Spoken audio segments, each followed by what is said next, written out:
রাসূল সাল্লাল্লাহু আলাইহি ওয়াসাল্লাম দুনিয়াতে যখন তার প্রতি কোরআন নাজিল হলো, কোরআন নাজিল হওয়ার আগে আল্লাহ রাসূল সাল্লাল্লাহু আলাইহি ওয়াসাল্লাম সত্যবাদী ছিলেন, আল আমিন ছিলেন।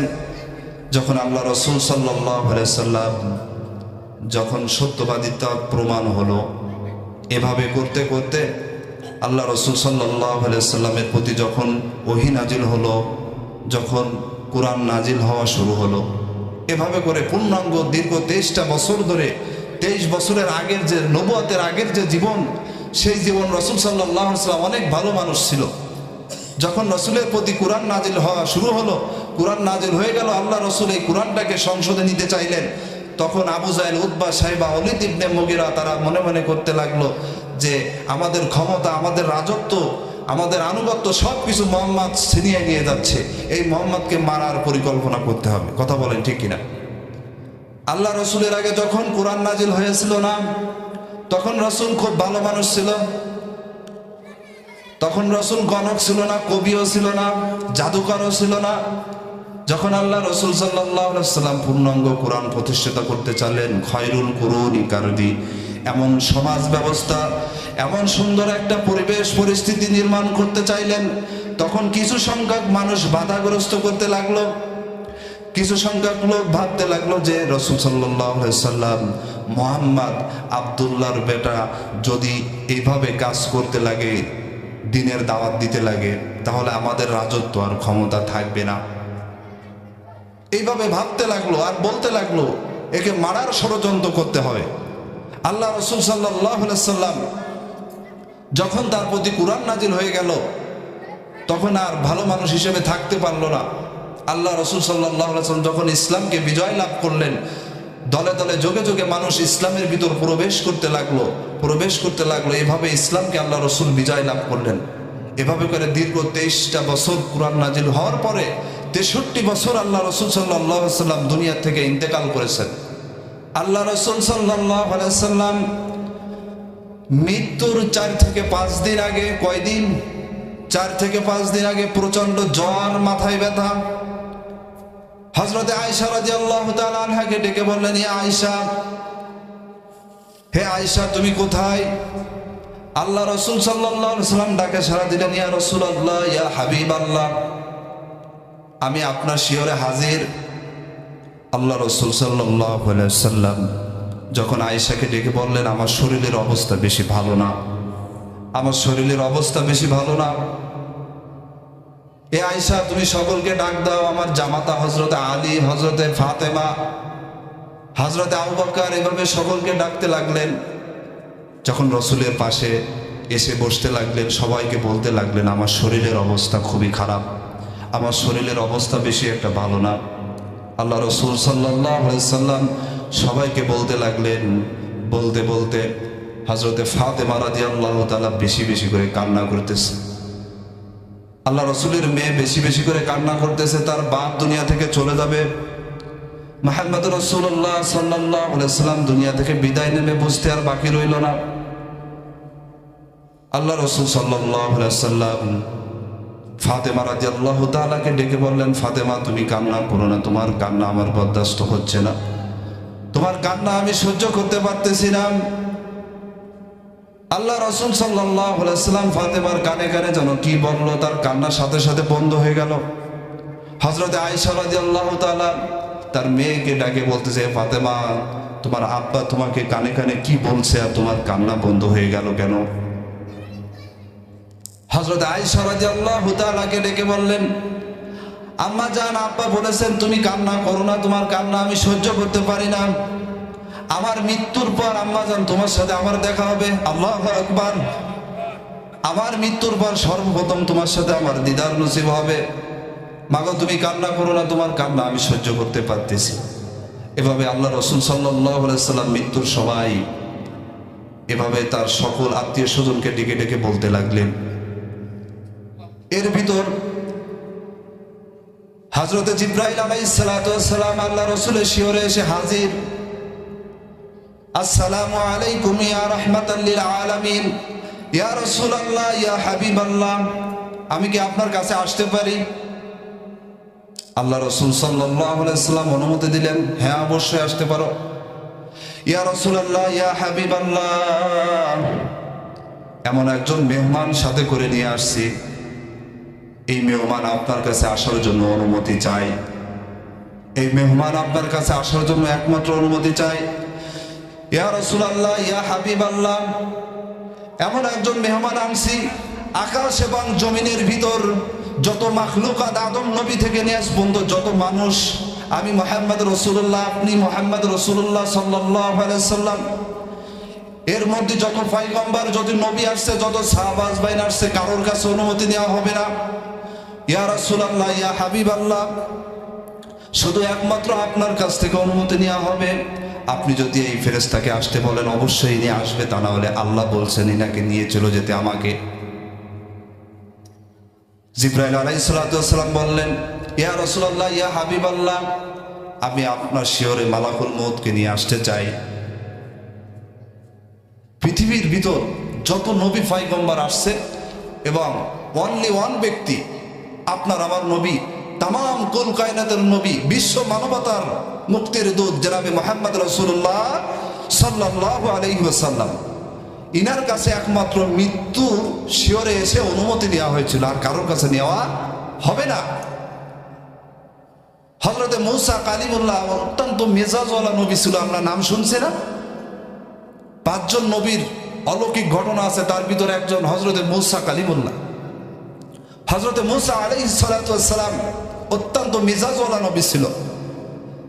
তার শিয়রে মালাকুল মউত অনুমতি ছাড়া এসে পড়ছে, রাগে অত্যন্ত সালাম দেয় নাই, বিনা অনুমতি প্রবেশ করছে, আর ঠাস করে এক চর মারছে চোখের পরে। মূসা আলাইহিস সালাতু ওয়াস সালাম মালাকুল মউত এক চোখ চাইপে নিয়ে আল্লাহর কাছে চলে গেছেন, আল্লাহ তোমার নবী দেখো আমার এই দশা করেছে, আমাকে চর মারছে। আল্লাহ রাব্বুল আলামিন আবার পাঠালেন মালাকুল মউতকে মূসা আলাইহিস সালামের কাছে, গিয়ে সালাম দিয়ে পরিচয় দিয়ে বললেন, আল্লাহ তাআলা আপনাকে আমার কাছে পাঠাইছেন, আপনি কি মৃত্যুবরণ করতে চান না? তো হযরতে মূসা আলাইহিস সালাতু ওয়াস সালাম বললেন, হ্যাঁ অবশ্যই আমি মৃত্যুবরণ করতে চাই।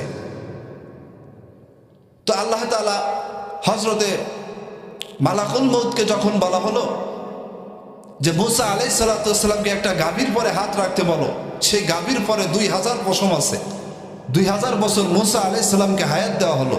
মূসা আলাইহিস সালাতু ওয়াস সালাম তারপরে কি করবে শুনো, মালাকুল মউতকে বললেন শোনেন তারপরে তিনি কি করবে। হযরতে মূসা আলাইহিস সালাতু ওয়াস সালাম বললেন, তখন যদি মৃত্যুবরণ করতে হয় 2000 বছর পরে, তাহলে আর দেরি করেন না, এখনই আমার সময় শেষ, তাহলে এখনই আমার জান কবজ করেন। আল্লাহর পয়গম্বর হযরতে ইদ্রিস আলাইহিস সালাতু ওয়াস সালাম তিনি দুনিয়াতে মৃত্যুবরণ করেন নাই। আল্লাহর পয়গম্বর হযরতে ইদ্রিস আলাইহিস সালাতু ওয়াস সালাম আল্লাহর নবী ছিলেন। উনাকে একদিন মালাকুল মউত এসে বলতেছেন, হে আল্লাহর পয়গম্বর, আমি আপনার সাথে বন্ধুত্ব করতে চাই। আল্লাহর পয়গম্বর হযরতে ইদ্রিস আলাইহিস সালাম নবী আম্বিয়া ইকরামরা যার তার সাথে বন্ধুত্ব করতে পারে বলেন? কলিমউদ্দিন সলিমউদ্দিনের সাথে তো বন্ধুত্ব করতে পারে না। তো ইদ্রিস আলাইহিস সালাতু ওয়াস সালাম 3টা শর্ত দিলেন। প্রথম শর্ত, আমাকে মৃত্যুবরণ করে আবার জীবিত করতে হবে। দ্বিতীয় শর্ত হলো আমাকে জাহান্নাম দেখাতে হবে। তৃতীয় নম্বর শর্ত, আমাকে জান্নাত দেখাতে হবে। মালাকুল মউত 3টে শর্তে রাজি হলেন। সর্বপ্রথম মৃত্যুবরণ করালেন। মৃত্যুবরণ করানোর পরে যখন জীবিত করলেন, তখন নবী আলাইহিস সালাতু ওয়াস সালামের কাছে জিজ্ঞেস করা হলো, ইয়া আল্লাহর পয়গম্বর, মৃত্যুবরণ করার সময় কেমন লাগলো, তার থেকে জীবিত করার সময় কেমন লাগলো? করলো, জীবিত যখন করা হলো, মৃত্যুবরণ থেকে একটা জ্যান্ত ছাগল জবাই করে গায়ে লবণ ছিটাইলে যেমন ছটফট দাপাদাপি করতে লাগে, এভাবে আমার গায়ের ভিতর জ্বালা যন্ত্রণা শুরু হয়ে গেল। এর থেকে আর মৃত্যুর যন্ত্রণা বড় কষ্ট হয়তো আর কিছু নাই। এই যে কয়েকদিন আগে উসমান হাদি মারা গেল, শহীদি মৃত্যু লাভ করেছেন, কথা বলেন ঠিক কিনা? আল্লাহর নবী সাল্লাল্লাহু আলাইহি ওয়াসাল্লাম বলেছেন, যারা আল্লাহর রাস্তায় জীবন দেয়, যারা আল্লাহর রাস্তায় মারা যায়, তাদের পিপিলিকায় কামড় দিলে যেমনটা লাগে তার থেকেও কম মৃত্যুর যন্ত্রণা। আল্লাহর নবী অন্য হাদিসে বলেছেন, এপারে দুনিয়া ওপরে জান্নাত।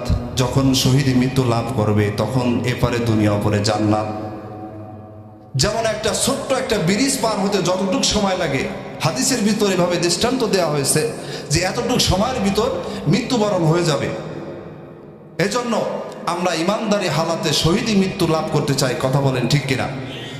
তো আল্লাহর পয়গম্বর হযরত ইদ্রিস আলাইহিস সালাতু ওয়াস সালাম, তাকে বলা হলো জীবিত থেকে মৃত্যুবরণ করালে এমনটা লাগে। এরপরে জাহান্নামের ভিতর নিয়ে যাওয়া হলো। বেশিরভাগ জাহান্নামের ভিতর যখন নিয়ে যাওয়া হলো, জিজ্ঞাসা করলো, বেশিরভাগ নারীরা জাহান্নামের ভিতরে ঢুকছে। এরা স্বামীর অকৃত্যশীল ছিল, এরা স্বামীর প্রতি স্বামী শুকরিয়া গুজর ছিল না। আল্লাহর পয়গম্বর এভাবে বলতে লাগলেন, বেশিরভাগ নারীদের দেখলাম জাহান্নামের ভিতর। আল্লাহর পয়গম্বর এরপরে তাকে জাহান্নাম দেখায় জান্নাতের ভিতর নিয়ে যাওয়া হলো। জান্নাতের ভিতর যাওয়ার পরে যেই গেটের ভিতর ঢুকছে, জান্নাতের যে নাজ নিয়ামত, যে সুগরান, আল্লাহ রাব্বুল আলামিন বলছেন যে একবার জান্নাতের ভিতর প্রবেশ করবে সে আর কখনো জান্নাত থেকে বেরোবে না, সে আর কখনো জান্নাত থেকে বেরোবে না। তো জান্নাতের ভিতর যখন নিয়ে যাওয়া হলো, আল্লাহর পয়গম্বর ইদ্রিস আলাইহিস সালাতু ওয়াস সালাম মালাকুল মউতকে বললেন, আপনি আল্লাহকে যে বলেন, আল্লাহ তো একবার ওয়াদা করেছে যারা একবার জান্নাতের ভিতর ঢুকবে তারা আর কখনো বের হবে না। আমি সেই আল্লাহর কোরআনের আয়াতের পরে অটল থাকতে চাই, আমি আর এই জান্নাত থেকে বেরোতে চাই না। সালা কি করছে না বলেন? এজন্য আল্লাহর পয়গম্বর ইদ্রিস আলাইহিস সালাতু ওয়াস সালাম তার মউত হয়েছে কোথায়? জান্নাতের ভিতর। প্রিয় হাজিরিন, যে কথা বলতেছিলাম, আপনার আমার প্রিয় নবী রাহমাতুল লিল আলামিন, যাকে আল্লাহ তাআলা নিজে বলেছেন, হে রাসূল আপনার প্রশংসার দিগন্তময় সারা বিশ্ব আমি ছড়ায় দেব, সুবহানাল্লাহ। আল্লাহ রাসূলের প্রশংসা আল্লাহই নিজে করেন, কথা বলেন ঠিক কিনা? আল্লাহই নিজে করেন। সে আল্লাহ তাআলা বলেছেন, ওমা আরসালনাকা ইল্লা রাহমাতাল লিল আলামিন, আল্লাহ রাসূল হলো আমাদের জন্য রহমত, কথা বলেন ঠিক কিনা? সেই আল্লাহ রাসূল সাল্লাল্লাহু আলাইহি ওয়াসাল্লাম যখন মালাকুল মউত তার শিয়রে এসে পড়লেন, বললেন, ইয়া রাসূলুল্লাহ, ইয়া হাবিবাল্লাহ, আপনি যদি অনুমতি দেন আপনার জান কবজ করতে পারি। আর আল্লাহ বলেছেন, আপনি যদি আমাকে অনুমতি না দেন, আল্লাহ আমাকে চলে যেতে বলেছে। আল্লাহ রাব্বুল আলামিন আপনি যদি অনুমতি না দেন, আল্লাহ আমাকে চলে যেতে বলেছে। মালাকুল মউতকেই বলে পাঠিয়ে দিয়েছেন। মালাকুল মউত যখন আল্লাহ রাসূল সাল্লাল্লাহু আলাইহি সাল্লামকে বললেন, বলার পর হযরত আয়েশা রাদিয়াল্লাহু তাআলা আনহাকে ডাক দিলেন। মালাকুল মউতকে বললেন, হে মালাকুল মউত, আমাকে একটু সময় দাও, আমার কিছু কথা আছে, আমাকে একটু সময় দাও। মালাকুল মউতকে আল্লাহ তাআলা যখন সময় দিয়ে পাঠালেন, দুনিয়ায় পাঠালেন, পাঠানোর পর বললেন, আল্লাহ রাসূল যদি আমার সাথে যেতে চায় তাহলে নিয়ে আসবা, আর যদি না যেতে চায় দুনিয়াতে রেখে আসবা। আল্লাহ রাসূল সাল্লাল্লাহু আলাইহি ওয়াসাল্লাম বললেন, মালাকুল মউত আমাকে একটু সময় দাও, আমার কিছু কাজ বাকি আছে। হযরত আয়েশা রাদিয়াল্লাহু তাআলা আনহাকে ডেকে বললেন, হে আয়েশা, ইয়া রাসূলুল্লাহ, ইয়া হাবিবাল্লাহ, বলেন আয়েশা, তোমাকে আমি এক টুকরো স্বর্ণ দিয়েছিলাম, সেটা কোথায় রাখছো? ইয়া রাসূলুল্লাহ, ইয়া হাবিবাল্লাহ, আপনি এক টুকরো স্বর্ণ দিয়েছেন, সেটা অবশ্যই আমি আমানত হিসেবে রেখে দিয়েছি। ইয়া রাসূলুল্লাহ, ইয়া হাবিবাল্লাহ, আমাকে ভালোবেসে এক টুকরো স্বর্ণ দিয়েছেন, এটা আমাকে আপনি বিদায়ের সময় দিয়ে গেলে হয় না? আল্লাহ রাসূল সাল্লাল্লাহু আলাইহি ওয়াসাল্লাম বললেন, আমি মুহাম্মদ রাসূলুল্লাহ সাল্লাল্লাহু আলাইহি ওয়াসাল্লাম দুনিয়াতে এক টুকরো স্বর্ণের মালিক হয়ে আল্লাহর কাছে যেতে চাই না। সুবহানাল্লাহ, এক টুকরো স্বর্ণের মালিক হয়ে আমি মুহাম্মদ রাসূলুল্লাহ সাল্লাল্লাহু আলাইহি ওয়াসাল্লাম দুনিয়া থেকে যেতে চাই না। সেই রাসূলের আদর্শ আমার ভিতর আছে, আপনার ভিতর আছে। আমরা সম্পদের জন্য কি করি? পাহাড় করি। এই সম্পদের জন্য কত কিছু না করি। আল্লাহ রাসূল সাল্লাল্লাহু আলাইহি ওয়াসাল্লাম আল্লাহর কাছে যদি সম্পদ চাইতেন, উহুদ পাহাড় পরিমাণ সম্পদ দিয়ে ভরপুর করে দিতেন, কথা বলেন ঠিক কিনা? আল্লাহর কি কোনো তার অভাব আছে? আল্লাহর প্রিয় বন্ধু হলো মুহাম্মদ রাসূলুল্লাহ সাল্লাল্লাহু আলাইহি ওয়াসাল্লাম। আমাদের যারা প্রিয় মানুষ তাদেরকে বেশি স্পেশাল ভালোবাসি, কথা বলেন ঠিক কিনা? হযরত ওমর ফারুক রাদিয়াল্লাহু তাআলা একদিন আল্লাহ রাসূলের শিয়রে এসে বলছে, ইয়া রাসূলুল্লাহ, ইয়া হাবিবাল্লাহ, আপনার এই কষ্ট আমি সহ্য করতে পারতেছি না। যে ওমর আল্লাহ রাসূলকে হত্যা করতে আসছিল, সেই ওমর দেখেন কত ভালোবাসার মানুষ বানায় দিলেন আল্লাহ। সে আল্লাহ এখনো আছেন না? আপনার আমার সমাজে এমন একজন ওমরের দরকার আছে কি আছে না বলেন? সেই ওমর যে সমাজ ব্যবস্থা ইসলামের দ্বিতীয় খলিফা বলা হয়, যে সমাজ ব্যবস্থা প্রতিষ্ঠিত লাভ করেছিল, এমন একটা সমাজ আমাদের এখন দরকার আছে না? অবশ্যই আছে। আজ যদি ইসলাম প্রতিষ্ঠিত থাকতো, কোরআন যদি সংসদে পাশ থাকতো, তাহলে এইভাবে প্রকাশ্যে দিবালোকে এইভাবে একটা মানুষকে গুলি করে মারা হতো না। কথা বলেন ঠিক কিনা? রাস্তার পরে একটা মানুষের কোনো নিরাপত্তা নাই, একটা মানুষ বের হচ্ছে গুলি করে মেরে দিচ্ছে। রাজনীতি প্রতিহিংসা। আল্লাহ তাআলা বাদশাহ জুলকার নাইন এভাবে করে বড় বড় বাদশাদেরকে, সুলাইমান আলাইহিস সালামকে এইভাবে সহ বড় বড় যারা আল্লাহ ক্ষমতাশীল যাদেরকে দিয়েছিল, ক্ষমতা দিয়েছিল, তাদেরকেও দুনিয়া থেকে বিদায় করেছেন না? ফিরাউন তো নিজেকে আল্লাহ দাবি করত, সেও দুনিয়া থেকে চলে গেছেন না? আমাদের ফিরাউনও চলে গেছেন না? সবার এভাবে চলে যেতে হবে, সবার চলে যেতে হবে। এজন্য দুনিয়াতে আমরা কেউ থাকার জন্য আসি নাই। আমরা আসছি কয়েকটা ক্ষণিকের জন্য, কয়েকটা মুহূর্তের জন্য। হয়তো 60 থেকে 70 বছর আমাদের হায়াত, এর ভিতর থেকে আমাদের পুরোপুরি মুসলমান হয়ে মৃত্যুবরণ করতে হবে। কথা বলেন ঠিক কিনা? সম্মানিত হাজিরিন, যে কথা বলতেছিলাম, আল্লাহ রসুল সাল্লাল্লাহু আলাইহি সাল্লামের গায়ে 1000 যুবকের শক্তি ছিল। কয় হাজার? 1000 যুবকের শক্তি ছিল। আল্লাহ রসুল সাল্লাল্লাহু আলাইহি সাল্লাম 1000 যুবকের শক্তি ছিল। মালাকুল মউতকে একটা থাপড় দিলে সে সরে যেতে পারতো কি পারতো না? তিনিও দুনিয়া থেকে চলে গেছেন, আপনার আমারও দুনিয়া থেকে যেতে হবে। এর ভিতর কোনো সন্দেহ আছে নাকি? এর ভিতর কোনো সন্দেহ আছে নাকি? সম্মানিত মেহমান চলে আসছে, আমি 2-1 মিনিটের ভিতর আমার আলোচনা এখানে সংক্ষিপ্ত করতেছি। আপনাদের সকলের মনোযোগ আছে তো? মনোযোগ আছে? আল্লাহ তাআলা কবুল করুন, সকল বলি আমিন। আল্লাহ রাব্বুল আলামিন এই দুনিয়া হঠাৎ করে একদিন শুক্রবারের দিন দেখবো আমরা কিয়ামত হয়ে গেছে, এই দুনিয়াতে আমরা কেউ থাকবো না। আল্লাহ রসুল চলে গেছেন, নবীরা চলে গেছেন, বড় বড় ক্ষমতাদার ব্যক্তিরাও চলে গেছেন, সকলেই চলে গেছেন। আমরা কেউ দুনিয়াতে থাকার জন্য আসি নাই। এজন্য প্রিয় হাজিরিন, আমাদের থেকে আজ থেকে আমাদের শিক্ষা নিতে হবে যে আমাদের অন্তত নামাজটাকে শুদ্ধ করে নামাজটাকে পড়ার চেষ্টা করি। কথা বলেন ঠিক কিনা?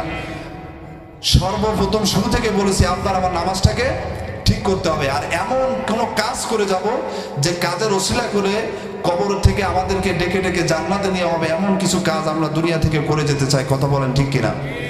কিয়ামতের ময়দানে আল্লাহ রাব্বুল আলামিন বড় বড় শহীদদেরকে ডেকে ডেকে বলবেন, তোমরা ও আমার জাহান্নামী ফেরেশতারা এদেরকে ধরে ধরে নিয়ে জাহান্নামে নিক্ষেপ করো। একটা ভয়ঙ্কর হাদিস, এটি বলে আলোচনা শেষ করছি। এই হাদিসটা অত্যন্ত ভয়ঙ্কর। আমরা আলেমরাও কেউ ছাড় পাবো না।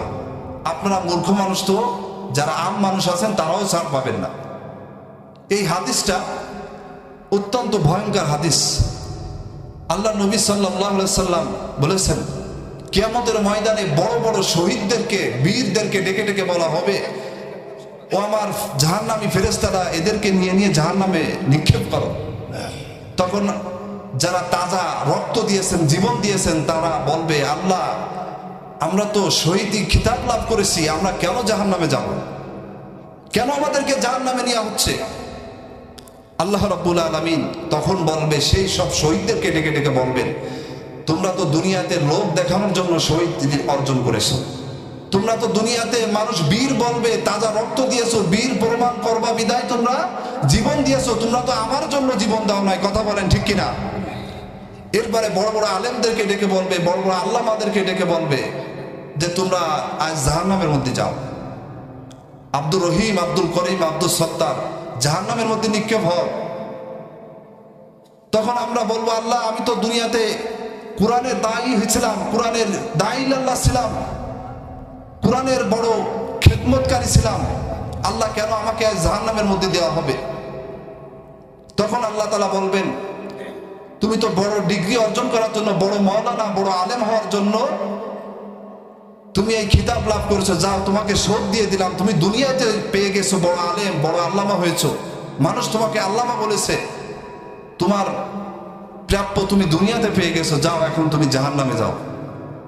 আল্লাহ বড় বড় দানবীরদেরকে আল্লাহ তাআলা ডেকে ডেকে বলবেন, তোমরা যাও আজকে জাহান্নামের মধ্যে নিক্ষেপ হও। তখন দানবীররা বলবেন, আল্লাহ আমি তো মসজিদ বানাইছি, আমি তো কালবোর্ড বানাইছি, আমি ব্রিজ বানাইছি, আমি এতিমখানা বানাইছি, আল্লাহ কেন আমি আজকে জাহান্নামে যাব?